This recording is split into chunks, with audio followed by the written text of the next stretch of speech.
समस्तपापनाशन श्रीविष्णुस्तोत्रम्। पुष्कर उवाच।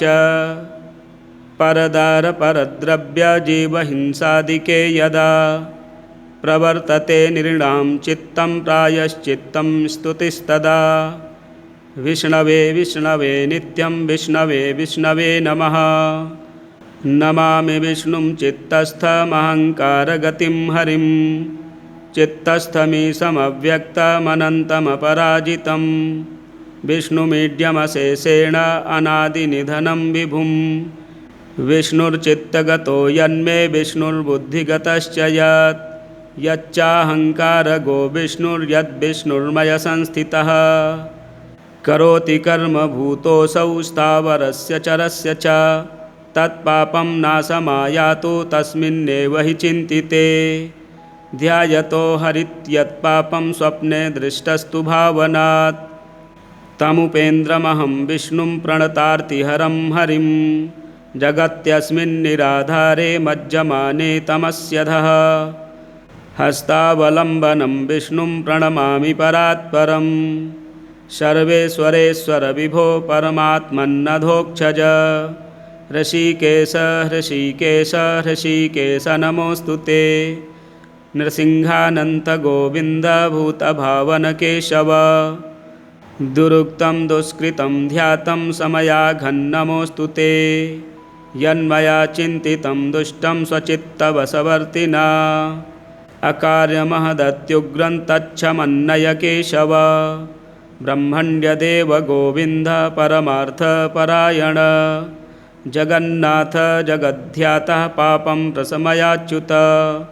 यथा पराह्ने सायाह्ने मध्याह्ने च तथा निशि कायेन मनसा वाचा कृतं पापमजानता। जानता च ऋषिकेश पुण्डरीकाक्ष माधव। नामत्रयोच्चारणतः स्वप्ने यातु ममक्षयम्। शरीरं मे ऋषिकेश पुण्डरीकाक्ष माधव। पापं प्रशमयाद्यत्वं वाक्कृतं मम माधव। यद्भुञ्जन् यत्स्वपंस्तिष्ठन् गच्छन् जाग्रद्यदा स्थितः। कृतवान् पापमद्याहं कायेन मनसा गिरा। यत्स्वल्पमपि यतस्थूलं कुयोनिनरकावहं तद्यातु प्रशमं सर्ववासुदेवानुकीर्तनात्। परमं ब्रह्म परं धाम पवित्रं परमं च यत् तस्मिन् प्रकीर्तिते विष्णौ यत्पापं तत्प्रणश्यतु। यत्प्राप्य न निवर्तन्ते गन्धस्पर्शादिवर्जितं। सूरयस्तत्पदं विष्णोस्तत्सर्वं समयत्वधं। माहात्म्यं पापप्रणाशनं स्तोत्रं यः पठेत् शृणुयादपि शारीरैर्मानसैर्वाग्यैः कृतैः पापैः प्रमुच्यते। सर्वपापग्रहादिभ्यो याति विष्णोः परं पदम्। तस्मात् पापे कृते जप्यस्तोत्रं सर्वाघमर्दनं। प्रायश्चित्तमगौगानां स्तोत्रं व्रतकृते वरं। प्रायश्चित्तैः स्तोत्रजपैर्व्रतैर्नश्यति पातकं। ततः कार्याणि संसिद्ध्यै तानि वै भुक्तिमुक्तये। ततः कार्याणि संसिद्ध्यै तानि वै भुक्तिमुक्तये। अग्नेयमहापुराणे सर्वपापप्रायश्चित्तं पापनाशनं स्तोत्रम संपूर्णम। इसी प्रकार के वीडियो देखने के लिए चैनल को सब्सक्राइब करें, वीडियो शेयर करें, लाइक करें। पापप्रशमन स्तोत्रम। पुलस्त्य उवाच। नमस्तेस्तु जगन्नाथ देवदेव नमोऽस्तु ते। वासुदेव नमस्तेस्तु बहुरूप नमोऽस्तु ते। एकशृङ्ग नमस्तुभ्यं नमस्तुभ्यं वृषाकपे। श्रीनिवास नमस्तेस्तु नमस्ते भूतभावन। विश्वक्सेन नमस्तुभ्यं नारायण नमोऽस्तु ते। ध्रुवध्वज नमस्तेस्तु सत्यध्वज नमोऽस्तु ते। यज्ञध्वज नमस्तुभ्यं धर्मध्वज नमोऽस्तु ते। तालध्वज नमस्तेस्तु नमस्ते गरुडध्वज। वरेण्य विष्णो वैकुण्ठ नमस्ते पुरुषोत्तम। नमो जयन्त विजय जयानन्तापराजित।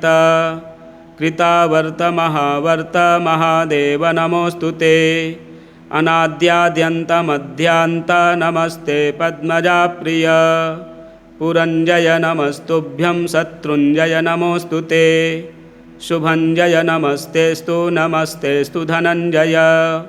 सृष्टिगर्भ नमस्तुभ्यं शुचिस्रवः पृथुस्रवः। नमो हिरण्यगर्भाय पद्मगर्भाय ते नमः। नमः कमलनेत्राय कालनेत्राय ते नमः। कालनाभ नमस्तुभ्यं महानाभ नमो नमः। वृष्टिमूल महामूल मूलावास नमोऽस्तु ते। धर्मावास जलावास श्रीनिवास नमोऽस्तु ते। धर्माध्यक्ष प्रजाध्यक्ष लोकाध्यक्ष नमो नमः। सेनाध्यक्ष नमस्तुभ्यं कालाध्यक्ष नमोऽस्तु ते। गदाधर श्रुतिधर चक्रधारिन् श्रियोधर। वनमालाधर हरे नमस्ते धरणीधर। अर्चिसेन महासेन नमस्तेस्तु पुरुष्टुत। बहुकल्प महाकल्प नमस्ते कल्पनामुख। सर्वात्मन् सर्वगविभो विरिञ्चे श्वेतकेशव। नीलरक्त महानील अनिरुद्ध नमोऽस्तु ते। द्वादशात्मक कालात्मन् सामात्मन् परमात्मक। व्योमकात्मक सुब्रह्मन् भूतात्मक नमोऽस्तु ते। हरिकेश महाकेश गुणाकेश नमोऽस्तु ते। मुञ्जकेश ऋषिकेश सर्वनाथ नमोऽस्तु ते। सूक्ष्मस्थूल महास्थूल महासूक्ष्मशुभङ्कर। श्वेतपीताम्बरधर नीलवास नमोऽस्तु ते। कुशेशय नमस्तेषु पद्मेशय जलेशय। गोविन्दप्रीतिकर्ता च हंसपीताम्बरप्रिय। अधोक्षज नमस्तुभ्यं क्षीरध्वज जनार्दन। वामनाय नमस्तेस्तु नमस्ते मधुसूदन। सहस्रशिरसाय नमो ब्रह्मशिरसाय ते नमः। नमः सहस्रनेत्राय सोमसूर्यानलेक्षण। नमश्चाथर्वशिरसे महाशीर्षाय ते नमः। नमस्ते धर्मनेत्राय महानेत्राय ते नमः। नमः सहस्रपादाय सहस्रभुजमन्यवे। नमो यज्ञवराहाय महारूपाय ते नमः। नमस्ते विश्वदेवाय विश्वात्मन् विश्वसम्भव। विश्वरूप नमस्तेस्तु त्वत्तो विश्वमभूदिदं। न्यग्रोधस्त्वं महाशाखस्त्वं मूलकुसुमार्चितः। स्कन्धपात्राङ्कुरलता पल्लवाय नमोऽस्तु ते। मूलं ते ब्राह्मणा ब्रह्मन् स्कन्धस्ते क्षत्रियाः प्रभो।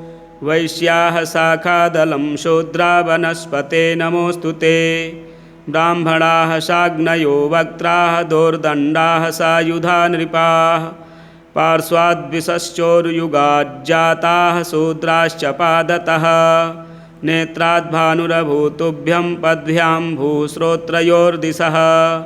नाभ्याः भूदन्तरिक्षं शशाङ्को मनसस्तव। प्राणाद्वायुः समभवत् कामाद् ब्रह्मा पितामहः। क्रोधात् त्रिनयनो रुद्रः शीर्ष्णोर्द्यौः समवर्तत। इन्द्राग्निवदनात् तुभ्यं पशवो मलसम्भवाः। ओषध्यो रामसम्भूता विराजस्त्वं नमोऽस्तु ते। पुष्पहास नमस्तेस्तु महाहास नमोऽस्तु ते। ओङ्कारस्त्वं वषट्कारो वौषटत्वं च स्वधा सुधा। स्वाहाकारं नमस्तुभ्यं हन्तकार नमोऽस्तु ते। सर्वाकार निराकार वेदाकार नमोऽस्तु ते। त्वं हि वेदमयो देवः सर्वदेवमयस्तथा। सर्वतीर्थमयश्चैव सर्वयज्ञमयस्तथा। नमस्ते यज्ञपुरुष यज्ञभागभुजे नमः। नमः सहस्रधाराय शतधाराय ते नमः। भूर्भुवः स्वः स्वरूपाय गोदायामृतदायिने। सुवर्णब्रह्मदात्रे च सर्वदात्रे च ते नमः। ब्रह्मेशाय नमस्तुभ्यं ब्रह्मादे ब्रह्मरूपधृक्। परब्रह्म नमस्तेस्तु शब्दब्रह्म नमोऽस्तु ते। विद्यास्त्वं वेद्यरूपस्त्वं वेदनीयस्त्वमेव च बुद्धिस्त्वमपि बोध्यश्च बोधस्त्वं च नमोऽस्तु ते होता होमश्च हव्यञ्च हूयमानश्च हव्यवाट् पाता पोता च पूतश्च पावनीयश्च ॐ नमः हन्ता च हन्यमानश्च ह्रियमाणस्त्वमेव च हर्ता नेता च नीतिश्च पूज्यग्र्यो विश्वधार्यसि सृक्सृवौ परधामासि कपालो लूखलो रणिः यज्ञपात्रारणेयस्त्वम् एकधा बहुधा त्रिधा यज्ञस्त्वं यजमानस्त्वम् ईड्यस्त्वमसि याजकः ज्ञाता ज्ञेयस्तथा ज्ञानं ध्येयो ध्यातासि चेश्वरः ध्यानयोगश्च योगी च गतिर्मोक्षो धृतिः सुखम् योगाङ्गानि त्वमीशानः सर्वगस्त्वं नमोऽस्तु ते ब्रह्मा होता तथोद्गाता सामयूपोऽथ दक्षिणा दीक्षा त्वं पुरोडासस्त्वं पशुः पशुवाह्यसि गुह्यो धाता च परमः शिवो नारायणस्तथा महाजनो निरयनः सहस्रार्केन्दुरूपवान् द्वादशारोऽथ षण्डाभिस्त्रिव्यूहो द्वियुगस्तथा कालचक्रो भवानीशो नमस्ते पुरुषोत्तम पराक्रमो विक्रमस्त्वं हयग्रीवो हरीश्वरः नरेश्वरोऽथ ब्रह्मेशः सूर्येशस्त्वं नमोऽस्तु ते अश्वकवक्त्रो महामेधाः शम्भुः शुक्रः प्रभञ्जनः मित्रावरुणमूर्तिस्त्वममूर्तिरनघः परः प्राग्वंशकायो भूतादिर्महाभूतोच्युतो द्विजः त्वमूर्ध्वकर्ता ऊर्ध्वश्च ऊर्ध्वरेता नमोऽस्तु ते महापातकः त्वं च उपपातकः तथा अनीशः सर्वपापेभ्यस्त्वामहं शरणं गतः फलश्रुतिः इत्येतत्परमं स्तोत्रं सर्वपापप्रमोचनं महेश्वरेण कथितं वाराणस्यां पुरामुने केशवस्याग्रतो गत्वा स्नात्वा तीर्थे सितोदके उपशान्तस्तथा जातो रुद्रः पापवशात् ततः एतत्पवित्रं त्रिपुरघ्नभासितं पठन्नरो विष्णुपरो महर्षे विमुक्तपापो ह्युपशान्तमूर्तिः सम्पूज्यते देववरैः प्रसिद्धैः सम्पूज्यते देववरैः प्रसिद्धैः। श्री वामन महापुराणे पाप प्रशमन स्तोत्रम संपूर्णम। इसी प्रकार के वीडियो देखने के लिए हमारे चैनल को सब्सक्राइब करें, वीडियो शेयर करें, लाइक करें। अथ श्री नारायण कवचम राजोवाच यया गुप्तः सहस्राक्षः सवाहान् रिपुसैनिकान् क्रीडन्निव विनिर्जित्य त्रिलोक्या बुभुजे श्रियं भगवस्तन्ममाख्याहि वर्म नारायणात्मकं यथा तथायिनः शत्रून् येन गुप्तो जयन्मृधे। श्रीशुक उवाच वृतः पुरोहितस्त्वाष्ट्रो महेन्द्रायानुपृच्छते नारायणाख्याहं वर्माः तदिहैकमनाः शृणु। विश्वरूप उवाच धौताङ्घ्रिपाणिराचम्य सपवित्रौदङ्मुखः कृतश्वाङ्गकरन्यासो मन्त्राभ्यां वाग्यतः शुचिः नारायणमयं वर्मा सन्नहेद्भयागते पादयो जानुनोरुर्वोरुदरे हृद्यथोरसि मुखे शिरस्यानुपूर्व्यादोङ्कारादीनि विन्यसेत्। ॐ नमो नारायणायेति विपर्ययमथापि वा करन्यासं ततः कुर्याद्द्वादशाक्षरविद्यया प्रणवादि अकारान्ता मङ्गुल्यङ्गुष्ठपर्वसु न्यसेदृदय ओङ्कारं विकारमनुमूर्धनि सकारं तु भ्रुवोर्मध्ये णकारं शिखयादिशेत् वेकारं नेत्रयोर्युञ्जान्नकारं सर्वसन्धिषु मकारमस्त्रमुद्दिश्य मन्त्रमूर्तिर्भवेद्बुधः सविसर्गं फणन्तं तत्सर्वदिक्षु विनिर्दिशेत्। ॐ विष्णवे नमः इति आत्मानं परमं ध्यायेद्धेयं षट्शक्तिभिर्युतं विद्यातेजस्तपोमूर्तिर्मिमं मन्त्रमुदाहरेत्।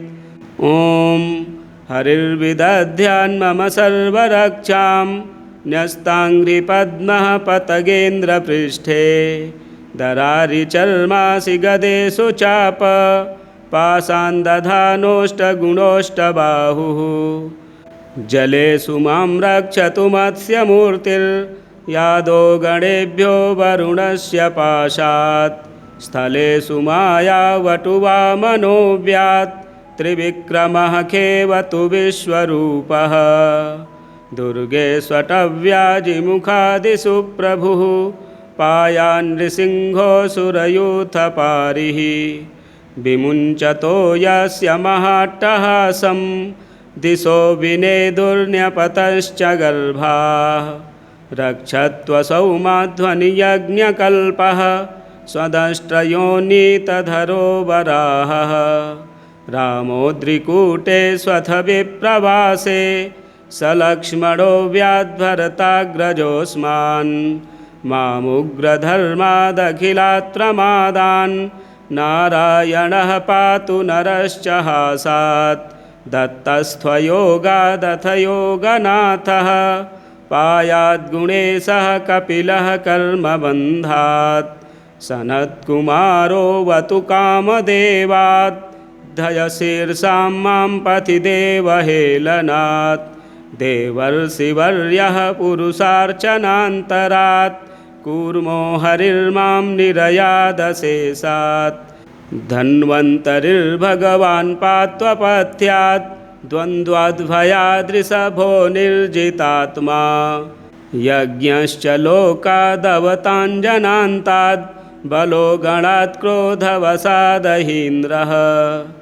द्वैपायनो भगवान् प्रबोधात् बुद्धस्तु पाखण्डगणप्रमादात् कल्किः कलेहकालमलात् प्रपातु धर्मावनायोरुकृतावतारः मां केशवो गदया प्रातराव्यात् गोविन्द आशङ्गवमात्तवेणुः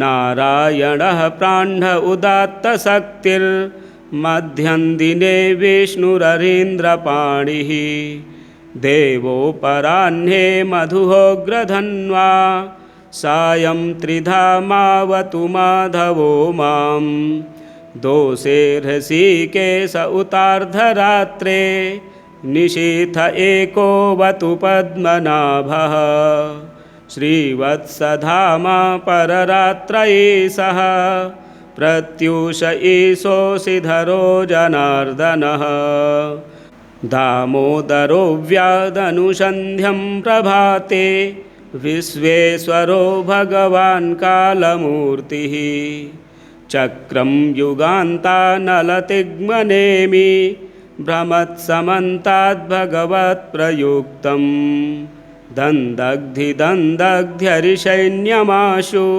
कक्षं यथा वातसखो हुताशः गदेश निस्पर्शन विस्फुलिङ्गे निस्पिण्ढ्यजितप्रियासि कूष्माण्डवैनायकरक्षरक्षो भूतग्रहाश्चूर्णय चूर्णयारीन् त्वं यातु धानप्रमथ प्रेतमात्रे पिशाच विप्रग्रहघोरदृष्टीन् धरेन्द्रविद्रावय कृष्णपूरितो भीमस्वनोरेर्हृदयानि कम्पयन् त्वं तिग्मधारा शिवरारिसैन्य मीशप्रयुक्तो मम छिन्धि छिन्धि चक्षुंसि चर्मं क्षतचन्द्रछादय द्विषामघोनां हर पापचक्षुषाम्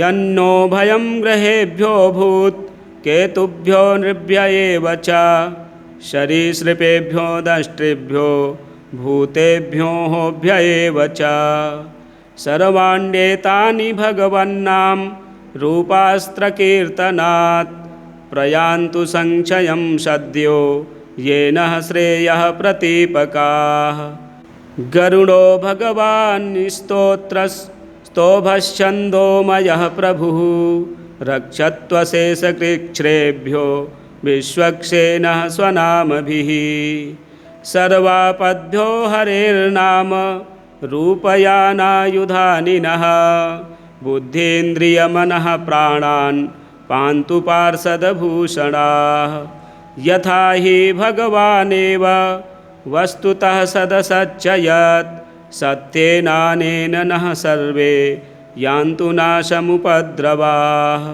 यथैकात्म्यानुभावानां विकल्परहितः स्वयं भूषणायुधलिङ्गाख्या धत्ते शक्तिः स्वमायया तेनैव सत्यमानेन सर्वज्ञो भगवान् हरिः पातु सर्वैः स्वरूपैर्नः सदा सर्वत्र सर्वगः विदिक्षुदिक्षूर्ध्वमदः समन्ता दन्तर्बहिर्भगवान्नारसिंहः प्रहापयन् लोकभयं स्वनेन स्वतेजसाग्रस्तसमस्ततेजा मघवन्निदमाख्यातं वर्मनारायणात्मकं विजेस्य सञ्जसायेन दंसितोऽसुरयूथपान् एतद्धारयमाणस्तु यं यं पश्यति चक्षुषा पदा वा संस्पृशेत् सद्यः साध्वसात् सा विमुच्यते न कुतश्चिद्भयं तस्य विद्यां धारयतो भवेत् राजदस्युग्रहादिभ्यो व्याघ्रादिभ्यश्च कहिर्चित् इमां विद्यां पुरा कश्चित् कौशिको धारयन् द्विजः योगधारणया स्वाङ्गं जहौषा मरुधन्वनि तस्योपरि विमानेन गन्धर्वपतिरेकदा ययौ चित्ररथः स्त्रीभिर्वृतो यत्र दुजक्षयः गगनान्यपतत् सद्यः शविमानो ह्यवाक्षिराः सबालखिल्यवचना दस्थिन्यादाय विस्मितः प्रास्य प्राचे सरस्वत्यां स्नात्वा धाम स्वमन्वगात् श्रीशुक उवाच य इदं शृणुयात् काले यो धारयति चादृतः तं नमस्यन्ति भूतानि मुच्यते सर्वतो भयात् एतां विद्यामधिगतो विश्वरूपाच्छतक्रतुः त्रैलोक्यलक्ष्मीं बुभुजे विनिर्जित्य मृधे सुरान् त्रैलोक्यलक्ष्मीं बुभुजे विनिर्जित्य मृधे सुरान्। श्री नारायण वर्म कथनम संपूर्णम। इसी प्रकार के वीडियो देखने के लिए चैनल को सब्सक्राइब करें, वीडियो शेयर करें, लाइक करें। समस्त पाप नाशन श्री विष्णु स्तोत्रम।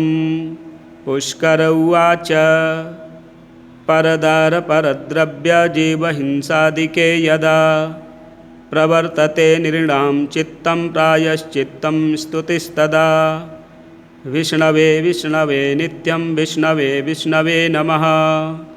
नमामि विष्णुं चित्तस्थमहङ्कारगतिं हरिं चित्तस्थमीशमव्यक्तमनन्तमपराजितं विष्णुमीड्यमशेषेण अनादिनिधनं विभुं विष्णुर्चित्तगतो यन्मे विष्णुर्बुद्धिगतश्च यत् यच्चाहङ्कारगो विष्णुर्यद्विष्णुर्मय संस्थितः करोति कर्म भूतोऽसौ स्थावरस्य चरस्य च तत्पापं नाशमायातु तस्मिन्नेव हि चिन्तिते ध्यायतो हरित्यत्पापं स्वप्ने दृष्टस्तु भावनात् तमुपेन्द्रमहं विष्णुं प्रणतार्तिहरं हरिं जगत्यस्मिन्निराधारे मज्जमाने तमस्यधः हस्तावलम्बनं विष्णुं प्रणमामि परात्परम् सर्वेश्वरेश्वर विभो परमात्मन्नधोक्षज ऋषिकेश ऋषिकेश ऋषिकेश नमोऽस्तु ते नृसिंहानन्त गोविन्द भूतभावन केशव दुरुक्तं दुष्कृतं ध्यातं समयाघन्नमोऽस्तु ते यन्मया चिन्तितं दुष्टं स्वचित्तवशवर्तिना अकार्यमहदत्युग्रं तच्छमन्नय केशव ब्रह्मण्यदेव गोविन्द परमार्थपरायण जगन्नाथ जगद्ध्यातः पापं प्रशमयाच्युत। यथा पराह्ने सायाह्ने मध्याह्ने च तथा निशि कायेन मनसा वाचा कृतं पापमजानता। जानता च ऋषिकेश पुण्डरीकाक्ष माधव नामत्रयोच्चारणतः स्वप्ने यातुममक्षयम्। शरीरं मे ऋषिकेश पुण्डरीकाक्ष माधव पापं प्रशमयाद्यत्वं वाक्कृतं मम माधव। यद्भुञ्जन् यत्स्वपस्तिष्ठन् गच्छन् जाग्रद्यदा स्थितः कृतवान् पापमद्याहं कायेन मनसा गिरा। यत्स्वल्पमपि यतस्थूलं कुयोनिनरकावहं तद्यातु प्रशमं सर्ववासुदेवानुकीर्तनात्। परमं ब्रह्म परं धाम पवित्रं परमं च यत् तस्मिन् प्रकीर्तिते विष्णौ यत्पापं तत्प्रणश्यतु। यत्प्राप्य न निवर्तन्ते गन्धस्पर्शादिवर्जितं सूरयस्तत्पदं विष्णोस्तत्सर्वं समयत्वधं। माहात्म्यं पापप्रणाशनं स्तोत्रं यः पठेत् शृणुयादपि शारीरैर्मानसैर्वाग्यैः कृतैः पापैः प्रमुच्यते। सर्वपापग्रहादिभ्यो याति विष्णोः परं पदं। तस्मात् पापे कृते जप्यस्तोत्रं सर्वाघमर्दनं। प्रायश्चित्तमगौगानां स्तोत्रं व्रतकृते वरं। प्रायश्चित्तैः स्तोत्रजपैर्व्रतैर्नश्यति पातकं। ततः कार्याणि संसिद्ध्यै तानि वै भुक्तिमुक्तये। ततः कार्याणि संसिद्ध्यै तानि वै भुक्तिमुक्तये। अग्नेयमहापुराणे सर्वपापप्रायश्चित्तं पापनाशनं स्तोत्रम संपूर्णम। इसी प्रकार के वीडियो देखने के लिए चैनल को सब्सक्राइब करें, वीडियो शेयर करें, लाइक करें। पाप प्रशमन स्तोत्रम। पुलस्त्य उवाच नमस्तेस्तु जगन्नाथ देवदेव नमोऽस्तु ते। वासुदेव नमस्तेस्तु बहुरूप नमोऽस्तु ते। एकशृङ्ग नमस्तुभ्यं नमस्तुभ्यं वृषाकपे। श्रीनिवास नमस्तेस्तु नमस्ते भूतभावन। विश्वक्सेन नमस्तुभ्यं नारायण नमोऽस्तु ते। ध्रुवध्वज नमस्तेस्तु सत्यध्वज नमोऽस्तु ते। यज्ञध्वज नमस्तुभ्यं धर्मध्वज नमोऽस्तु ते। तालध्वज नमस्तेस्तु नमस्ते गरुडध्वज। वरेण्यविष्णो वैकुण्ठ नमस्ते पुरुषोत्तम। नमो जयन्त विजय जयानन्तापराजित। कृतावर्त महावर्त महादेव नमोऽस्तु ते। अनाद्याद्यन्तमध्यान्त नमस्ते पद्मजाप्रिय। पुरञ्जय नमस्तुभ्यं शत्रुञ्जय नमोऽस्तु ते। शुभञ्जय नमस्तेस्तु नमस्तेस्तु धनञ्जय। सृष्टिगर्भ नमस्तुभ्यं शुचिस्रवः पृथुस्रवः। नमो हिरण्यगर्भाय पद्मगर्भाय ते नमः। नमः कमलनेत्राय कालनेत्राय ते नमः। कालनाभ नमस्तुभ्यं महानाभ नमो नमः। वृष्टिमूलमहामूल मूलावास नमोऽस्तु ते। धर्मावास जलावास श्रीनिवास नमोऽस्तु ते। धर्माध्यक्ष प्रजाध्यक्ष लोकाध्यक्ष नमो नमः। सेनाध्यक्ष नमस्तुभ्यं कालाध्यक्ष नमोऽस्तु ते।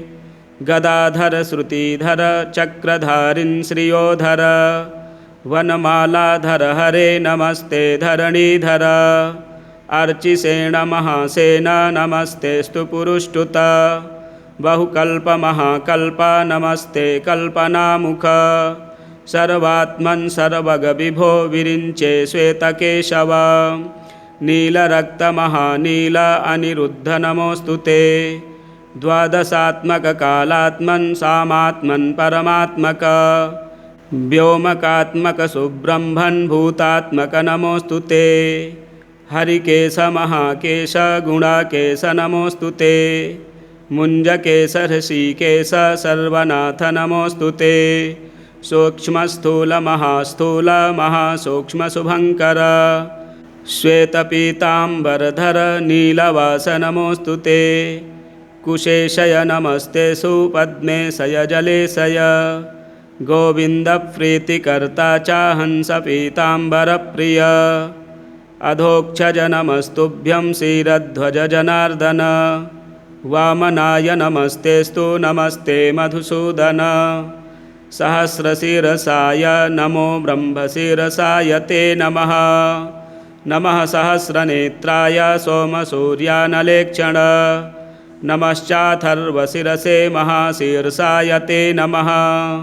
नमस्ते धर्मनेत्राय महानेत्राय ते नमः। नमः सहस्रपादाय सहस्रभुजमन्यवे। नमो यज्ञवराहाय महारूपाय ते नमः। नमस्ते विश्वदेवाय विश्वात्मन् विश्वसंभव। विश्वरूप नमस्तेस्तु त्वत्तो विश्वमभूदिदं। न्यग्रोधस्त्वं महाशाखस्त्वं मूलकुसुमार्चितः। स्कन्धपात्राङ्कुरलतापल्लवाय नमोऽस्तु ते। मूलं ते ब्राह्मणा ब्रह्मन् स्कन्धस्ते क्षत्रियाः प्रभो। वैश्याः शाखादलं शूद्रा वनस्पते नमोऽस्तु ते। ब्राह्मणाः शाग्नयो वक्त्राः दोर्दण्डाः सायुधा नृपाः।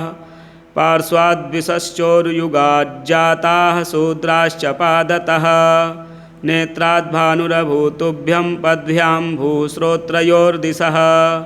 नाभ्याह्यभूदन्तरिक्षं शशाङ्को मनसस्तव। प्राणाद्वायुः समभवत्कामाद् ब्रह्मा पितामहः। क्रोधात् त्रिनयनो रुद्रः शीर्ष्णोर्द्यौः समवर्तत। इन्द्राग्निवदनात् तुभ्यं पशवो मलसम्भवाः। ओषध्यो रामसम्भूता विराजस्त्वं नमोऽस्तु ते। पुष्पहासनमस्तेस्तु महाहासनमोऽस्तु ते। ओङ्कारस्त्वं वषट्कारो वौषटत्वं च स्वधा सुधा। स्वाहाकारं नमस्तुभ्यं हन्तकार नमोऽस्तु ते। सर्वाकार निराकार वेदाकार नमोऽस्तु ते। त्वं हि वेदमयो देवः सर्वदेवमयस्तथा। सर्वतीर्थमयश्चैव सर्वयज्ञमयस्तथा। नमस्ते यज्ञपुरुष यज्ञभागभुजे नमः। नमः सहस्रधाराय शतधाराय ते नमः। भूर्भुवः स्वः स्वरूपाय गोदायामृतदायिने। सुवर्णब्रह्मदात्रे च सर्वदात्रे च ते नमः। ब्रह्मेशाय नमस्तुभ्यं ब्रह्मादे ब्रह्मरूपधृक्। परब्रह्म नमस्तेस्तु शब्दब्रह्म नमोऽस्तु ते। विद्यास्त्वं वेद्यरूपस्त्वं वेदनीयस्त्वमेव च। बुद्धिस्त्वमपि बोध्यश्च बोधस्त्वं च नमोऽस्तु ते। होता होमश्च हव्यञ्च हूयमानश्च हव्यवाट्। पाता पोता च पूतश्च पावनीयश्च ॐ नमः। हन्ता च हन्यमानश्च ह्रियमाणस्त्वमेव च। हर्ता नेता च नीतिश्च पूज्यग्र्यो विश्वधार्यसि। सृक्सृवौ परधामासि कपालो लूखलोरणिः। यज्ञपात्रारणेयस्त्वम् एकधा बहुधा त्रिधा। यज्ञस्त्वं यजमानस्त्वम् ईड्यस्त्वमसि याजकः। ज्ञाता ज्ञेयस्तथा ज्ञानं ध्येयो ध्यातासि चेश्वरः। ध्यानयोगश्च योगी च गतिर्मोक्षो धृतिः सुखम्। योगाङ्गानि त्वमीशानः सर्वगस्त्वं नमोऽस्तु ते। ब्रह्मा होता तथोद्गाता सामयूपोऽथ दक्षिणा। दीक्षा त्वं पुरोडासस्त्वं पशुः पशुवाह्यसि।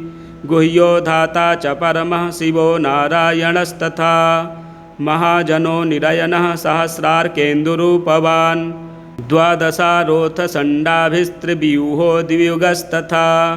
कालचक्रो भवानीशो नमस्ते पुरुषोत्तम। पराक्रमो विक्रमस्त्वं हयग्रीवो हरीश्वरः। नरेश्वरोऽथ ब्रह्मेशः सूर्येशस्त्वं नमोऽस्तु ते। अश्वकवक्त्रो महामेधाः शम्भुः शुक्रः प्रभञ्जनः। मित्रावरुणमूर्तिस्त्वममूर्तिरनघः परः। प्राग्वंशकायो भूतादिर्महाभूतोच्युतो द्विजः। त्वमूर्ध्वकर्ता ऊर्ध्वश्च ऊर्ध्वरेता नमोऽस्तु ते। महापातकः त्वं च उपपातकः तथा अनीशः सर्वपापेभ्यस्त्वामहं शरणं गतः। फलश्रुतिः इत्येतत् परमं स्तोत्रं सर्वपापप्रमोचनं महेश्वरेण कथितं वाराणस्यां पुरा मुने। केशवस्याग्रतो गत्वा स्नात्वा तीर्थे सितोदके उपशान्तस्तथा जातो रुद्रः पापवशात् ततः। एतत् पवित्रं त्रिपुरघ्नभासितं पठन्नरो विष्णुपरो महर्षे विमुक्तपापो ह्युपशान्तमूर्तिः सम्पूज्यते देववरैः प्रसिद्धैः सम्पूज्यते देववरैः प्रसिद्धैः। श्री वामन महापुराणे पाप प्रशमन स्तोत्रम संपूर्णम। इसी प्रकार के वीडियो देखने के लिए हमारे चैनल को सब्सक्राइब करें, वीडियो शेयर करें, लाइक करें। अथ श्री नारायण कवचम। राजोवाच यया गुप्तः सहस्राक्षः सवाहान् रिपुसैनिकान् क्रीडन्निव विनिर्जित्य त्रिलोक्या बुभुजे श्रियं भगवस्तन्ममाख्याहि वर्म नारायणात्मकं यथा तथाइनः शत्रून् येन गुप्तो जयन् मृधे। श्रीशुक उवाच वृतः पुरोहितस्त्वाष्ट्रो महेन्द्रायानुपृच्छते नारायणाख्याहं वर्माः तदिहैकमनाः शृणु। विश्वरूप उवाच धौताङ्घ्रिपाणिराचम्य सपवित्रौदङ्मुखः कृतस्वाङ्गकरन्यासो मन्त्राभ्यां वाग्यतः शुचिः नारायणमयं वर्मा सन्नहेद्भयागते पादयो जानुनोरुर्वोरुदरे हृद्यथोरसि मुखे शिरस्यानुपूर्व्यादोङ्कारादीनि विन्यसेत्। ॐ नमो नारायणायेति विपर्ययमथापि वा करन्यासं ततः कुर्याद्द्वादशाक्षरविद्यया प्रणवादि अकारान्ता मङ्गुल्यङ्गुष्ठपर्वसु न्यसेदृदय ओङ्कारं विकारमनुमूर्धनि सकारं तु भ्रुवोर्मध्ये णकारं शिखयादिशेत् वेकारं नेत्रयोर्युञ्जान्नकारं सर्वसन्धिषु मकारमस्त्रमुद्दिश्य मन्त्रमूर्तिर्भवेद्बुधः सविसर्गं फणन्तं तत्सर्वदिक्षु विनिर्दिशेत्। ॐ विष्णवे नमः इति आत्मानं परमं ध्यायेद्धेयं षट्शक्तिभिर्युतं विद्या तेजस्तपोमूर्तिर्मिमं मन्त्रमुदाहरेत्। ॐ हरिर्विदध्यान्मम सर्वरक्षां न्यस्ताङ्घ्रिपद्मः पतगेन्द्रपृष्ठे दरारिचर्मासि गदेषु चाप पाषाण्दधानोष्टगुणोष्टबाहुः जलेषु मां रक्षतु मत्स्यमूर्तिर्यादो गणेभ्यो वरुणस्य पाशात् स्थलेषु मायावटुवामनोऽव्यात् त्रिविक्रमः खेवतु विश्वरूपः दुर्गे स्वटव्याजिमुखादिषु प्रभुः पायान् नृसिंहोऽसुरयूथपारिः विमुञ्चतो यस्य महाट्टहासं दिशो विनेदुर्न्यपतश्च गर्भाः रक्षत्वसौ माध्वनियज्ञकल्पः स्वदष्ट्रयोनीतधरो वराहः रामोद्रिकूटे स्वथ विप्रवासे सलक्ष्मणो व्याद्भरताग्रजोऽस्मान् मामुग्रधर्मादखिलात्रमादान् नारायणः पातु नरश्च हासात् दत्तस्त्वयोगादथ योगनाथः पायाद्गुणेशः कपिलः कर्मबन्धात् सनत्कुमारो वतु कामदेवात् धयशीर्षां मां पथि देवहेलनात् देवर्षिवर्यः पुरुषार्चनान्तरात् कूर्मो हरिर्मां निरयादशेषात् धन्वन्तरिर्भगवान् पात्वपथ्यात् द्वन्द्वाद्भयादृषभो निर्जितात्मा यज्ञश्च लोकादवताञ्जनान्ताद् बलो गणात् क्रोधवसादहीन्द्रः द्वैपायनो भगवान् प्रबोधात् बुद्धस्तु पाखण्डगणप्रमादात् कल्किः कलेह कालमलात् प्रपातु धर्मावनायोरुकृतावतारः मां केशवो गदया प्रातरव्यात् गोविन्द आशङ्गवमात्तवेणुः नारायणः प्राण्ढ उदात्तशक्तिर्मध्यं दिने विष्णुररीन्द्रपाणिः देवोपराह्ने मधुहोग्रधन्वा सायं त्रिधामावतु माधवो मां दोषेर्हृषीकेश उतार्धरात्रे निशीथ एकोऽवतु पद्मनाभः श्रीवत्सधामा पररात्र एषः प्रत्यूष ईशोऽसिधरो जनार्दनः दामोदरो व्यादनुसन्ध्यं प्रभाते विश्वेश्वरो भगवान् कालमूर्तिः चक्रं युगान्तानलतिग्मनेमि भ्रमत्समन्ताद्भगवत्प्रयुक्तं दन्दग्ध्यरिसैन्यमाशु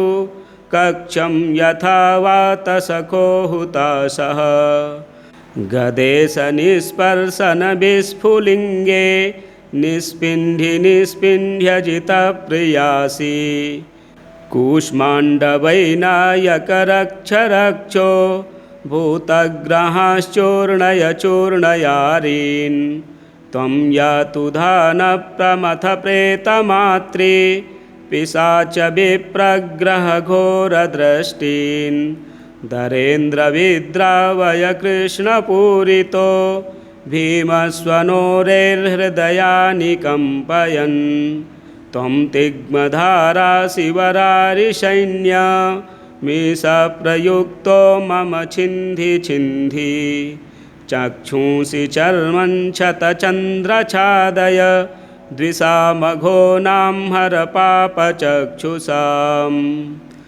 यन्नो भयं ग्रहेभ्यो भूत् केतुभ्यो नृभ्य एव च सरीसृपेभ्यो दष्ट्रेभ्यो भूतेभ्यो होभ्य एव च सर्वाण्येतानि भगवन्नाम रूपास्त्रकीर्तनात् प्रयान्तु संक्षयं सद्यो येन श्रेयः प्रतीपकाः गरुडो भगवान् स्तोभश्छन्दोमयः प्रभुः रक्षत्वशेषकृच्छ्रेभ्यो विश्वक्सेनः स्वनामभिः सर्वापद्भ्यो हरेर्नाम रूपयानायुधानिनः बुद्धीन्द्रियमनः प्राणान् पान्तु पार्षदभूषणाः यथा हि भगवानेव वस्तुतः सदसच्चयत् सत्येनानेन नः सर्वे यान्तु नाशमुपद्रवाः यथैकात्म्यानुभावानां विकल्परहितः स्वयं भूषणायुधलिङ्गाख्या धत्ते शक्तिः स्वमायया तेनैव सत्यमानेन सर्वज्ञो भगवान् हरिः पातु सर्वैः स्वरूपैर्नः सदा सर्वत्र सर्वगः विदिक्षुदिक्षूर्ध्वमदः समन्ता दन्तर्बहिर्भगवान्नारसिंहः प्रहापयन् लोकभयं स्वनेन स्वतेजसाग्रस्तसमस्ततेजा मघवन्निदमाख्यातं वर्मनारायणात्मकं विजेस्य सञ्जसायेन दंसितोऽसुरयूथपान् एतद्धारयमाणस्तु यं यं पश्यति चक्षुषा पदा वा संस्पृशेत् सद्यः साध्वसात् सा विमुच्यते न कुतश्चिद्भयं तस्य विद्यां धारयतो भवेत् राजदस्युग्रहादिभ्यो व्याघ्रादिभ्यश्च कहिर्चित् इमां विद्यां पुरा कश्चित् कौशिको धारयन् द्विजः योगधारणया स्वाङ्गं जहौषा मरुधन्वनि तस्योपरि विमानेन गन्धर्वपतिरेकदा ययौ चित्ररथः स्त्रीभिर्वृतो यत्र दुजक्षयः गगनान्यपतत् सद्यः शविमानो ह्यवाक्षिराः सबालखिल्यवचना दस्थिन्यादाय विस्मितः प्रास्य प्राचे सरस्वत्यां स्नात्वा धाम स्वमन्वगात्। श्रीशुक उवाच य इदं शृणुयात् काले यो धारयति चादृतः तं नमस्यन्ति भूतानि मुच्यते सर्वतो भयात्। एतां विद्यामधिगतो विश्वरूपाच्छतक्रतुः त्रैलोक्यलक्ष्मीं बुभुजे विनिर्जित्य मृधे सुरान्। त्रैलोक्यलक्ष्मीं बुभुजे विनिर्जित्य मृधे सुरान्। श्री नारायण वर्म कथनम संपूर्णम। इसी प्रकार के वीडियो देखने के लिए चैनल को सब्सक्राइब करें, वीडियो शेयर करें, लाइक करें। समस्त पापनाशन श्री विष्णु स्तोत्रम। पुष्कर उवाच परदार परद्रव्य जीवहिंसादिके यदा प्रवर्तते नृणां चित्तं प्रायश्चित्तं स्तुतिस्तदा। विष्णवे विष्णवे नित्यं विष्णवे विष्णवे नमः। नमामि विष्णुं चित्तस्थमहङ्कारगतिं हरिं चित्तस्थमीशमव्यक्तमनन्तमपराजितं विष्णुमीड्यमशेषेण अनादिनिधनं विभुं। विष्णुर्चित्तगतो यन्मे विष्णुर्बुद्धिगतश्च यत् यच्चाहङ्कारगो विष्णुर्यद्विष्णुर्मयसंस्थितः।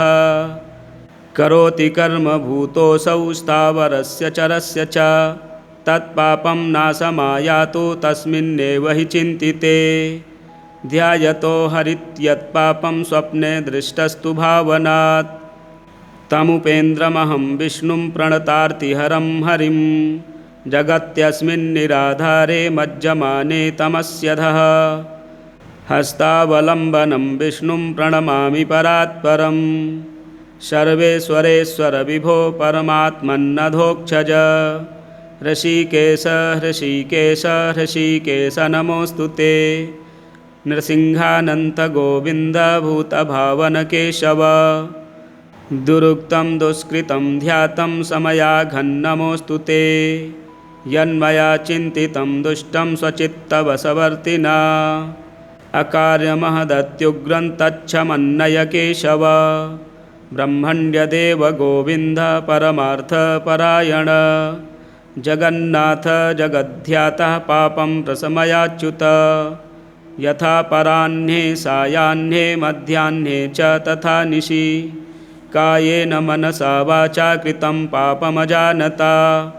जानता च ऋषिकेश पुण्डरीकाक्ष माधव नामत्रयोच्चारणतः स्वप्ने यातुममक्षयम्।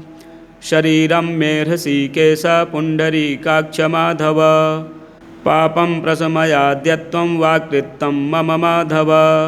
यद्भुञ्जन् यत्स्वपंस्तिष्ठन् गच्छन् जाग्रद्यदा स्थितः कृतवान् पापमद्याहं कायेन मनसा गिरा। यत्स्वल्पमपि यतस्थूलं कुयोनि नरकावहं तद्यातु प्रशमं सर्ववासुदेवानुकीर्तनात्। परमं ब्रह्म परं धाम पवित्रं परमं च यत् तस्मिन् प्रकीर्तिते विष्णौ यत्पापं तत्प्रणश्यतु। यत्प्राप्य न निवर्तन्ते गन्धस्पर्शादिवर्जितं सूरयस्तत्पदं विष्णोस्तत्सर्वं समयत्वधं। माहात्म्यं पापप्रणाशनं स्तोत्रं यः पठेत् शृणुयादपि शारीरैर्मानसैर्वाग्यैः कृतैः पापैः प्रमुच्यते। सर्वपापग्रहादिभ्यो याति विष्णोः परं पदं। तस्मात् पापे कृते जप्यस्तोत्रं सर्वाघमर्दनं। प्रायश्चित्तमगौगानां स्तोत्रं व्रतकृते वरं। प्रायश्चित्तैः स्तोत्रजपैर्व्रतैर्नश्यति पातकं। ततः कार्याणि संसिद्ध्यै तानि वै भुक्तिमुक्तये। ततः कार्याणि संसिद्ध्यै तानि वै भुक्तिमुक्तये। अग्नेयमहापुराणे सर्वपापप्रायश्चित्तं पापनाशनं स्तोत्रम संपूर्णम। इसी प्रकार के वीडियो देखने के लिए चैनल को सब्सक्राइब करें, वीडियो शेयर करें, लाइक करें। पापप्रशमनस्तोत्रम। पुलस्त्य उवाच नमस्तेस्तु जगन्नाथ देवदेव नमोऽस्तु ते। वासुदेव नमस्तेस्तु बहुरूप नमोऽस्तु ते। एकशृङ्ग नमस्तुभ्यं नमस्तुभ्यं वृषाकपे। श्रीनिवास नमस्तेस्तु नमस्ते भूतभावन। विश्वक्सेन नमस्तुभ्यं नारायण नमोऽस्तु ते। ध्रुवध्वज नमस्तेस्तु सत्यध्वज नमोऽस्तु ते। यज्ञध्वज नमस्तुभ्यं धर्मध्वज नमोऽस्तु ते। तालध्वज नमस्तेस्तु नमस्ते गरुडध्वज। वरेण्य विष्णो वैकुण्ठ नमस्ते पुरुषोत्तम। नमो जयन्त विजय जयानन्तापराजित। कृतावर्त महावर्त महादेव नमोऽस्तु ते। अनाद्याद्यन्तमध्यान्त नमस्ते पद्मजाप्रिय। पुरञ्जय नमस्तुभ्यं शत्रुञ्जय नमोऽस्तु ते। शुभञ्जय नमस्तेस्तु नमस्तेस्तु धनञ्जय।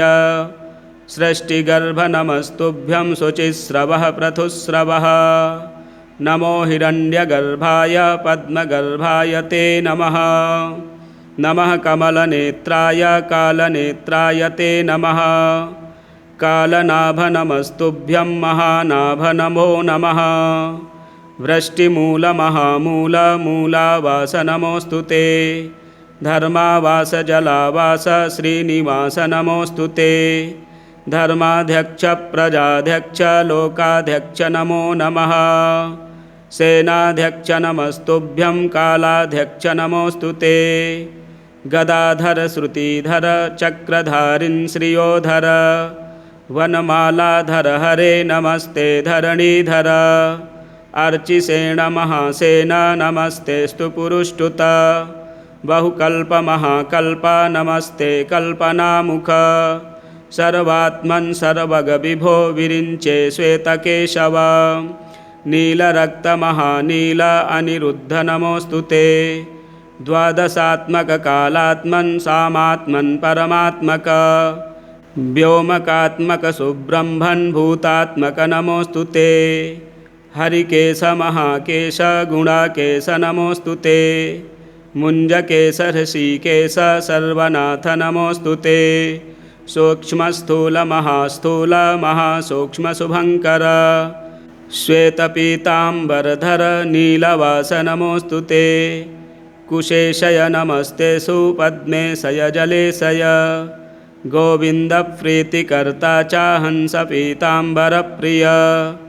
अधोक्षज नमस्तुभ्यं क्षीरध्वज जनार्दन। वामनाय नमस्तेस्तु नमस्ते मधुसूदन। सहस्रशिरसाय नमो ब्रह्मशिरसाय ते नमः। नमः सहस्रनेत्राय सोमसूर्यानलेक्षण। नमश्चाथर्वशिरसे महाशीर्षाय ते नमः। नमस्ते धर्मनेत्राय महानेत्राय ते नमः।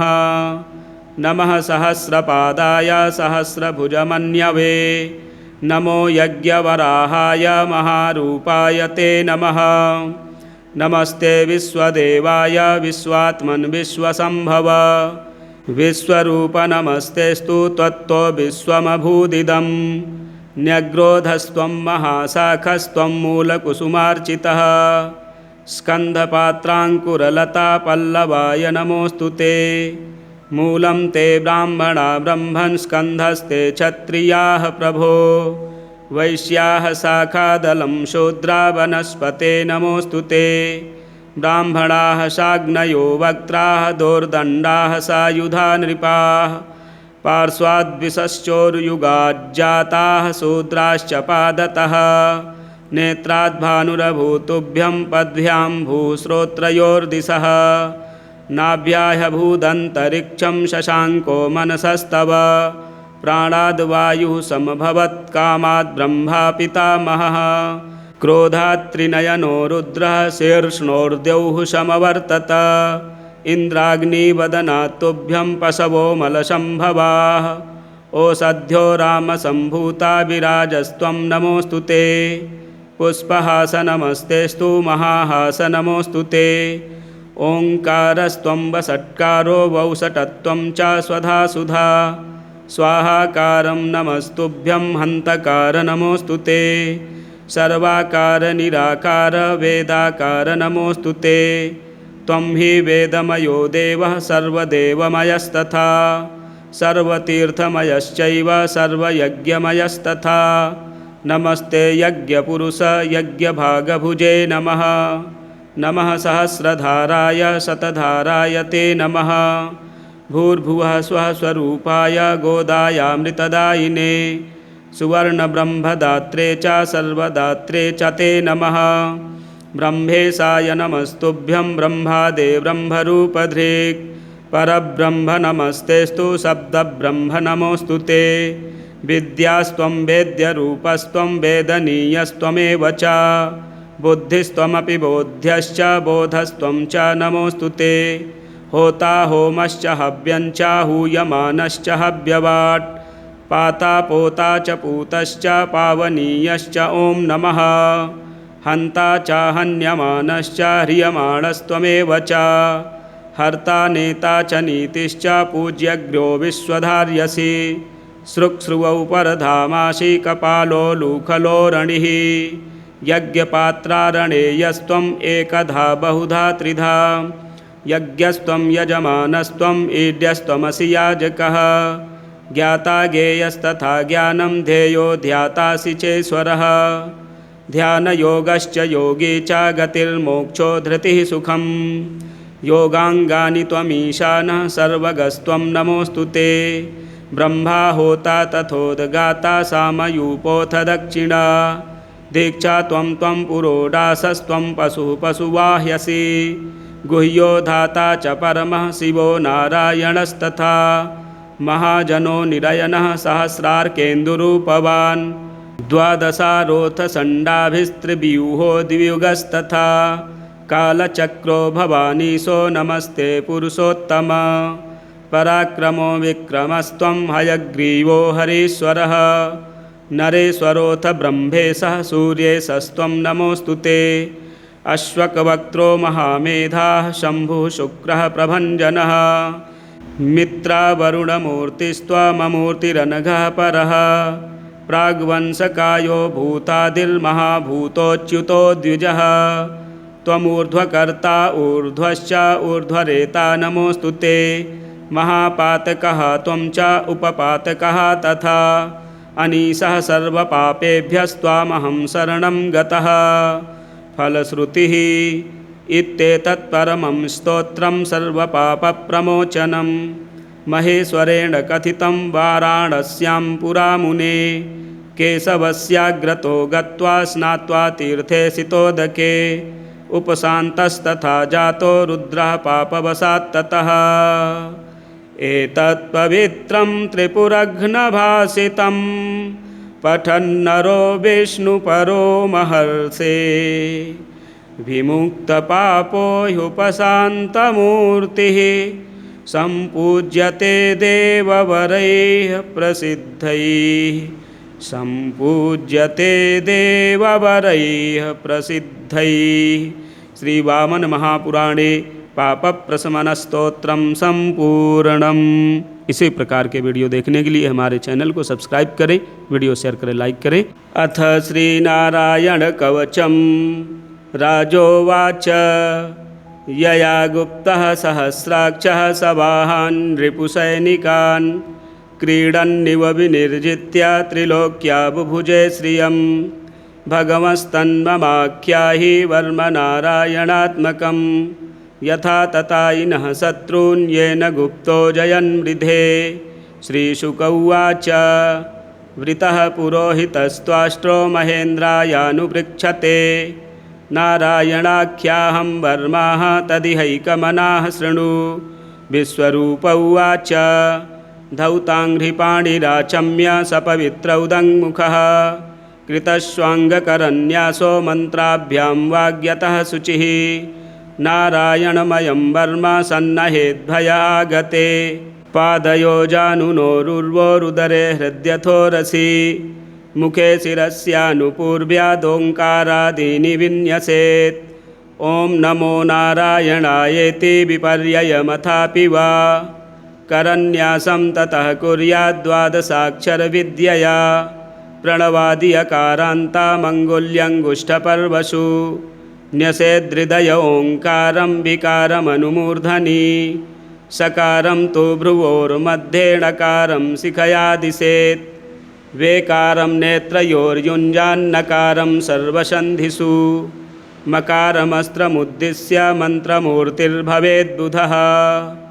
सविसर्गं फणन्तं तत्सर्वदिक्षु विनिर्दिशेत् ॐ विष्णवे नमः इति आत्मानं परमं ध्यायेद्धेयं षट्शक्तिभिर्युतं विद्यातेजस्तपोमूर्तिर्मिमं मन्त्रमुदाहरेत् ॐ हरिर्विदध्यान्मम सर्वरक्षां न्यस्ताङ्घ्रिपद्मः पतगेन्द्रपृष्ठे दरारिचर्मासि गदेषु चाप पाषाणदधानोष्टगुणोष्टबाहुः जलेषु मां रक्षतु मत्स्यमूर्तिर्यादो गणेभ्यो वरुणस्य पाशात् स्थलेषु मायावटुवामनो व्यात् त्रिविक्रमः खेवतु विश्वरूपः दुर्गे स्वटव्याजिमुखादिषु प्रभुः पायान् नृसिंहोऽसुरयूथपारिः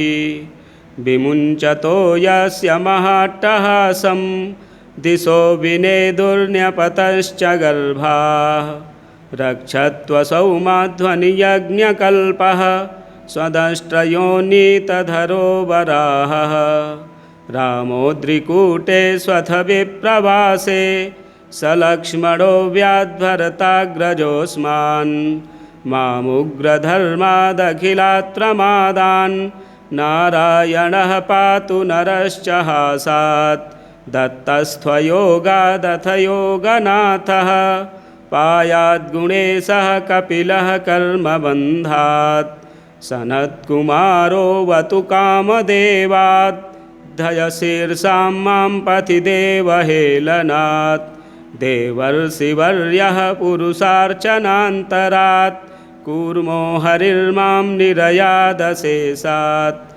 धन्वन्तरिर्भगवान् पात्वपथ्यात् द्वन्द्वाद्भयादृषभो निर्जितात्मा यज्ञश्च लोकादवताञ्जनान्ताद् बलो गणात् क्रोधवसादहीन्द्रः द्वैपायनो भगवान् प्रबोधात् बुद्धस्तु पाखण्डगणप्रमादात् कल्किः कलेहकालमलात् प्रपातु धर्मावनायोरुकृतावतारः मां केशवो गदया प्रातराव्यात् गोविन्द आशङ्गवमात्तवेणुः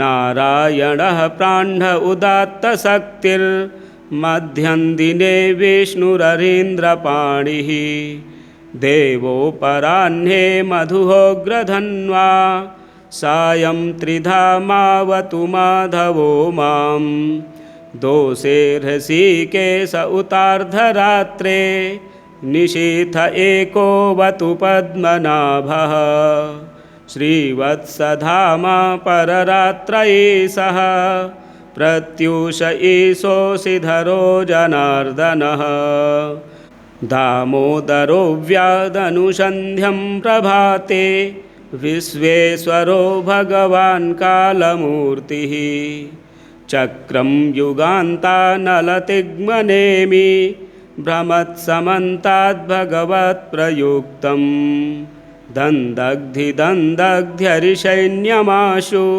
कक्षं यथा वातसखो हुताशः गदेशनिस्पर्शनविस्फुलिङ्गे निस्पिण्ढ्यजितप्रियासि कूष्माण्डवैनायकरक्षरक्षो भूतग्रहाश्चूर्णय चूर्णयारीन् त्वं यातु धानप्रमथ प्रेतमात्रे पिशाच विप्रग्रहघोरदृष्टीन् धरेन्द्रविद्रावय कृष्णपूरितो भीमस्वनोरेर्हृदयानि कम्पयन् त्वं तिग्मधारा शिवरारिसैन्य मीशप्रयुक्तो मम छिन्धि छिन्धि चक्षुंसि चर्मं क्षतचन्द्रछादय द्विषामघोनां हर पापचक्षुषाम्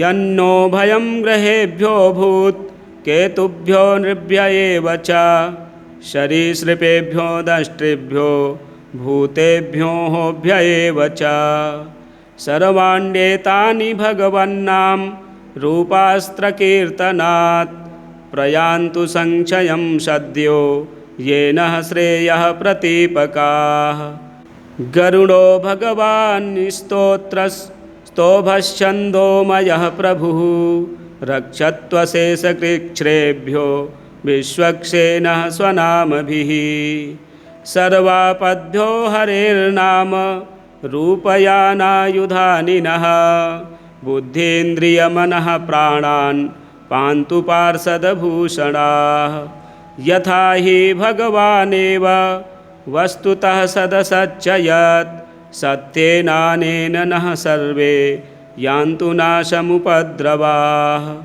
यथैकात्म्यानुभावानां विकल्परहितः स्वयं भूषणायुधलिङ्गाख्या धत्ते शक्तिः स्वमायया तेनैव सत्यमानेन सर्वज्ञो भगवान् हरिः पातु सर्वैः स्वरूपैर्नः सदा सर्वत्र सर्वगः विदिक्षुदिक्षूर्ध्वमदः समन्ता दन्तर्बहिर्भगवान्नारसिंहः प्रहापयन् लोकभयं स्वनेन स्वतेजसाग्रस्तसमस्ततेजा मघवन्निदमाख्यातं वर्मनारायणात्मकं विजेस्य सञ्जसायेन दंसितोऽसुरयूथपान् एतद्धारयमाणस्तु यं यं पश्यति चक्षुषा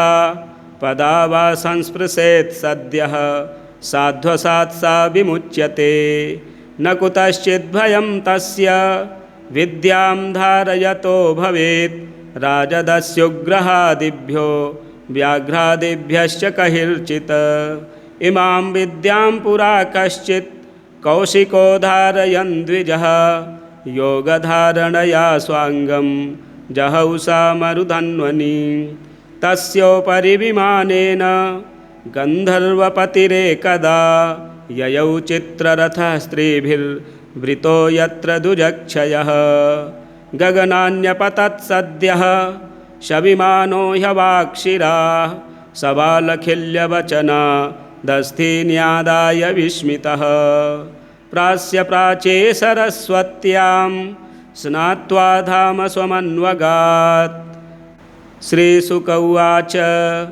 य इदं शृणुयात् काले यो धारयति चादृतः तं नमस्यन्ति भूतानि मुच्यते सर्वतो भयात् एतां विद्यामधिगतो विश्वरूपाच्छतक्रतुः त्रैलोक्यलक्ष्मीं बुभुजे विनिर्जित्य मृधे सुरान् त्रैलोक्यलक्ष्मीं बुभुजे विनिर्जित्य मृधे सुरान्। श्री नारायण वर्म कथनम संपूर्णम। इसी प्रकार के वीडियो देखने के लिए चैनल को सब्सक्राइब करें, वीडियो शेयर करें, लाइक करें। समस्त पापनाशन श्री विष्णु स्तोत्रम। पुष्कर उवाच परदार परद्रव्य जीवहिंसादिके यदा प्रवर्तते नृणां चित्तं प्रायश्चित्तं स्तुतिस्तदा विष्णवे विष्णवे नित्यं विष्णवे विष्णवे नमः। नमामि विष्णुं चित्तस्थमहङ्कारगतिं हरिं चित्तस्थमीशमव्यक्तमनन्तमपराजितं विष्णुमीड्यमशेषेण अनादिनिधनं विभुं विष्णुर्चित्तगतो यन्मे विष्णुर्बुद्धिगतश्च यच्चाहङ्कारगो विष्णुर्यद्विष्णुर्मयसंस्थितः करोति कर्म भूतोऽसौ स्थावरस्य चरस्य च तत्पापं नाशमायातु तस्मिन्नेव हि चिन्तिते ध्यायतो हरित्यत्पापं स्वप्ने दृष्टस्तु भावनात् तमुपेन्द्रमहं विष्णुं प्रणतार्तिहरं हरिं जगत्यस्मिन्निराधारे मज्जमाने तमस्यधः हस्तावलम्बनं विष्णुं प्रणमामि परात्परं सर्वेश्वरेश्वर विभो परमात्मन्नधोक्षज ऋषिकेश ऋषिकेश ऋषिकेश नमोऽस्तु ते नृसिंहानन्त गोविन्द भूतभावन केशव दुरुक्तं दुष्कृतं ध्यातं समयाघन्नमोऽस्तु ते यन्मया चिन्तितं दुष्टं स्वचित्तवशवर्तिना अकार्यमहदत्युग्रं तच्छमन्नय केशव ब्रह्मण्यदेव गोविन्द परमार्थपरायण जगन्नाथ जगद्ध्यातः पापं प्रशमयाच्युत यथा पराह्ने सायाह्ने मध्याह्ने च तथा निशि कायेन मनसा वाचा कृतं पापमजानता जानता च ऋषिकेश पुण्डरीकाक्ष माधव नामत्रयोच्चारणतः स्वप्ने यातु ममक्षयं शरीरं मे ऋषिकेश पुण्डरीकाक्ष माधव पापं प्रशमयाद्यत्वं वाक्कृतं मम माधव यद्भुञ्जन् यत्स्वपस्तिष्ठन् गच्छन् जाग्रद्यदा स्थितः कृतवान् पापमद्याहं कायेन मनसा गिरा यत्स्वल्पमपि यतस्थूलं कुयोनि नरकावहं तद्यातु प्रशमं सर्ववासुदेवानुकीर्तनात् परमं ब्रह्म परं धाम पवित्रं परमं च यत् तस्मिन् प्रकीर्तिते विष्णौ यत्पापं तत्प्रणश्यतु यत्प्राप्य न निवर्तन्ते गन्धस्पर्शादिवर्जितं सूरयस्तत्पदं विष्णोस्तत्सर्वं समयत्वधं माहात्म्यं पापप्रणाशनं स्तोत्रं यः पठेत् शृणुयादपि शारीरैर्मानसैर्वाग्यैः कृतैः पापैः प्रमुच्यते सर्वपापग्रहादिभ्यो याति विष्णोः परं पदं तस्मात् पापे कृते जप्यस्तोत्रं सर्वाघमर्दनं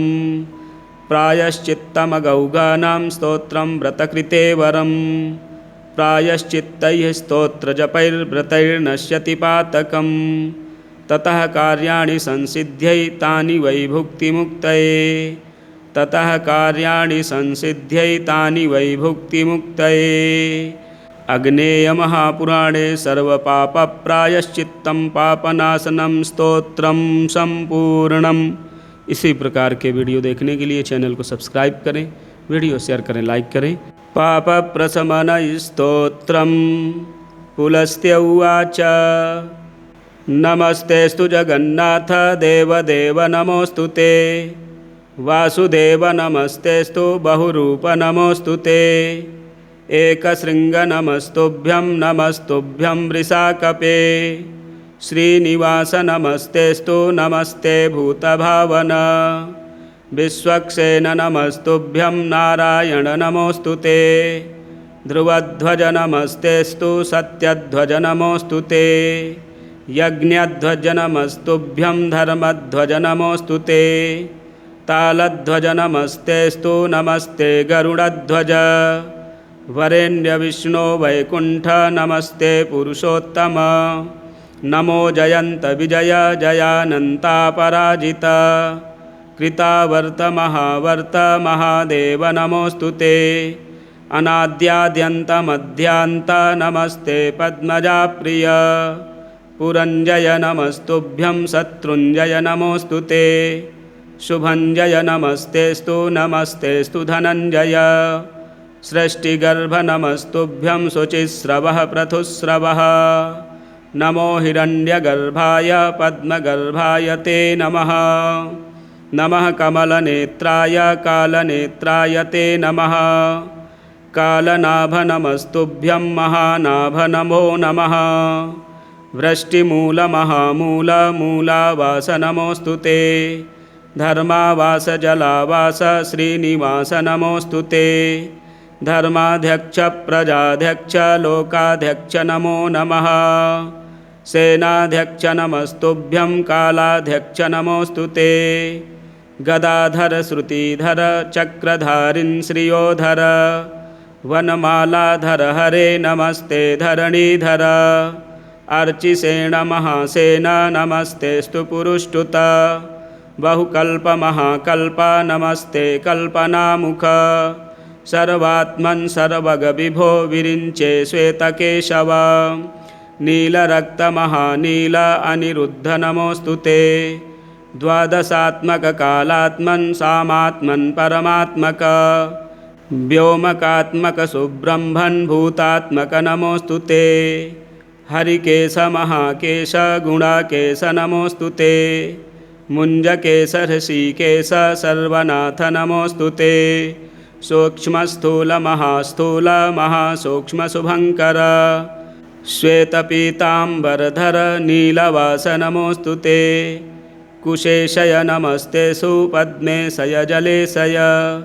गोविन्दप्रीतिकर्ता च हंसपीताम्बरप्रिय। अधोक्षज नमस्तुभ्यं श्रीरध्वज जनार्दन। वामनाय नमस्तेस्तु नमस्ते मधुसूदन। सहस्रशिरसाय नमो ब्रह्मशिरसाय ते नमः। नमः सहस्रनेत्राय सोमसूर्यानलेक्षण। नमश्चाथर्वशिरसे महाशीर्षाय ते नमः। नमस्ते धर्मनेत्राय महानेत्राय ते नमः। नमः सहस्रपादाय सहस्रभुजमन्यवे। नमो यज्ञवराहाय महारूपाय ते नमः। नमस्ते विश्वदेवाय विश्वात्मन् विश्वसम्भव। विश्वरूप नमस्तेस्तु त्वत्तो विश्वमभूदिदं। न्यग्रोधस्त्वं महाशाखस्त्वं मूलकुसुमार्चितः। स्कन्धपात्राङ्कुरलता पल्लवाय नमोऽस्तु ते। मूलं ते ब्राह्मणा ब्रह्मन् स्कन्धस्ते क्षत्रियाः प्रभो। वैश्याः शाखादलं शूद्रा वनस्पते नमोऽस्तु ते। ब्राह्मणाः शाग्नयो वक्त्राः दोर्दण्डाः सायुधा नृपाः। पार्श्वाद्विशश्चोरुयुगाज्जाताः शूद्राश्च पादतः। नेत्राद्भानुरभूतुभ्यं पद्भ्यां भूश्रोत्रयोर्दिशः।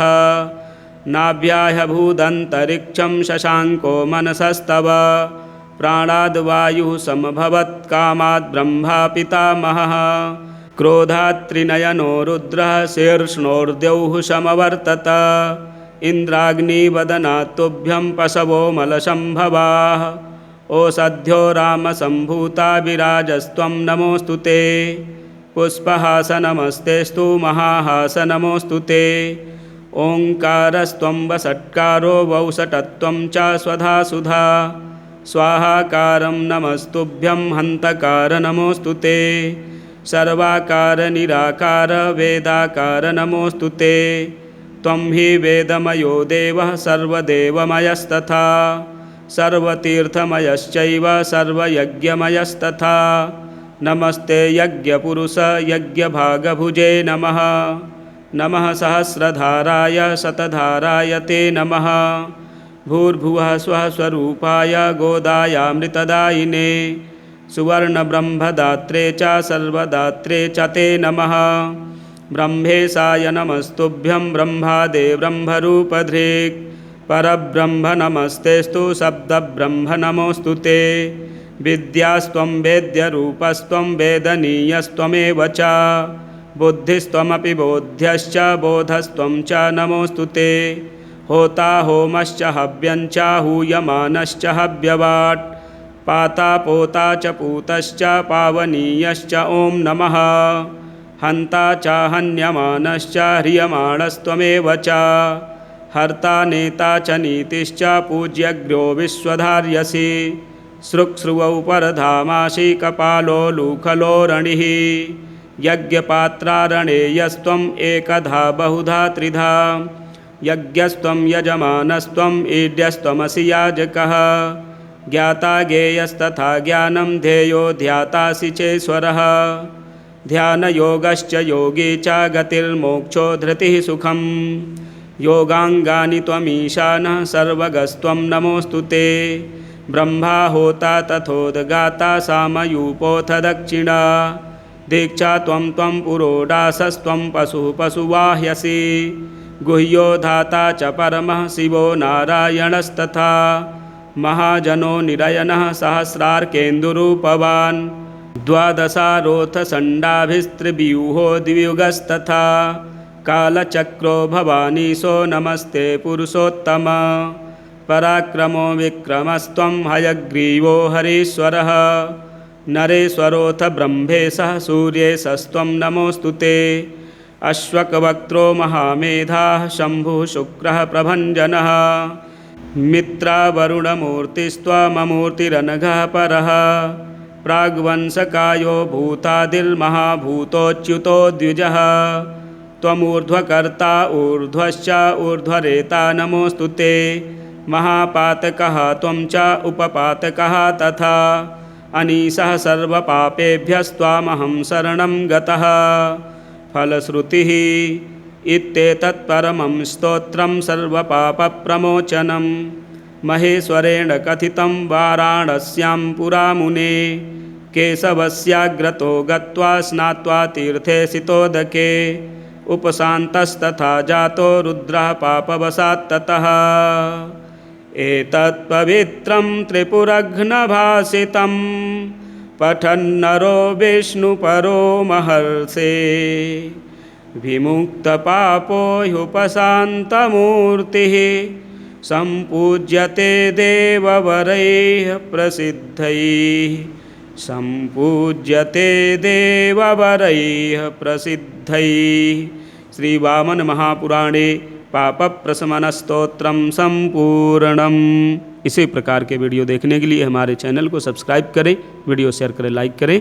अथ श्री नारायण कवचम राजोवाच यया गुप्तः सहस्राक्षः सवाहान् रिपुसैनिकान् क्रीडन्निव विनिर्जित्य त्रिलोक्या बुभुजे श्रियं भगवस्तन्ममाख्याहि वर्म नारायणात्मकं यथा तथायिनः शत्रून् येन गुप्तो जयन्मृधे।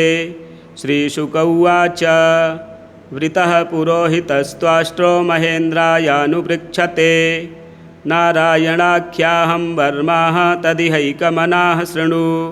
विश्वरूप उवाच धौताङ्घ्रिपाणिराचम्य सपवित्रौदङ्मुखः कृतश्वाङ्गकरन्यासो मन्त्राभ्यां वाग्यतः शुचिः नारायणमयं वर्म सन्नहेद्भयागते पादयो जानुनोरुर्वोरुदरे हृद्यथोरसि मुखे शिरस्यानुपूर्व्यादोङ्कारादीनि विन्यसेत्।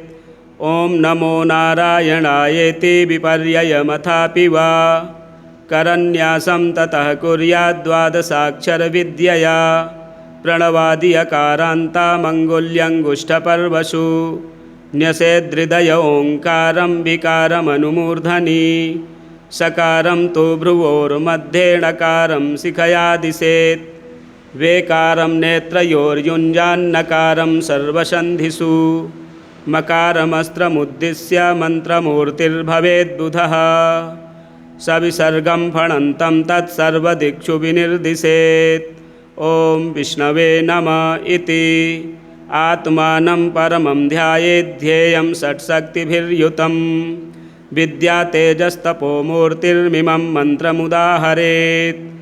ॐ हरिर्विदध्यान्मम सर्वरक्षां न्यस्ताङ्घ्रिपद्मः पतगेन्द्रपृष्ठे दरारिचर्मासि गदेषु चाप पाषाण्डधानोष्टगुणोष्टबाहुः जलेषु मां रक्षतु मत्स्यमूर्तिर्यादो गणेभ्यो वरुणस्य पाशात् स्थलेषु मायावटुवामनो व्यात् त्रिविक्रमः खेवतु विश्वरूपः दुर्गे स्वटव्याजिमुखादिषु प्रभुः पायान् नृसिंहोऽसुरयूथपारिः विमुञ्चतो यस्य महाट्टहासं दिशो विनेदुर्न्यपतश्च गर्भाः रक्षत्वसौ माध्वनियज्ञकल्पः स्वदष्ट्रयोनीतधरो वराहः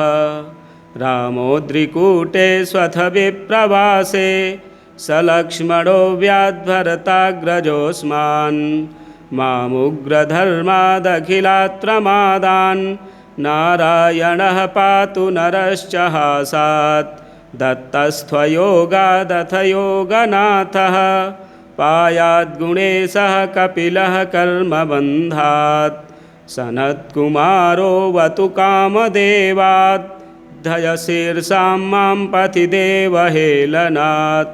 देवर्षिवर्यः पुरुषार्चनान्तरात् कूर्मो हरिर्मां निरयादशेषात् धन्वन्तरिर्भगवान् पात्वपथ्यात् द्वन्द्वाद्भयादृशभो निर्जितात्मा यज्ञश्च लोकादवताञ्जनान्ताद् बलो गणात् क्रोधवशादहीन्द्रः द्वैपायनो भगवान् प्रबोधात् बुद्धस्तु पाखण्डगणप्रमादात् कल्किः कलेह कालमलात् प्रपातु धर्मावनायोरुकृतावतारः मां केशवो गदया प्रातराव्यात् गोविन्द आशङ्गवमात्तवेणुः नारायणः प्राण्ढ उदात्तशक्तिर्मध्यं दिने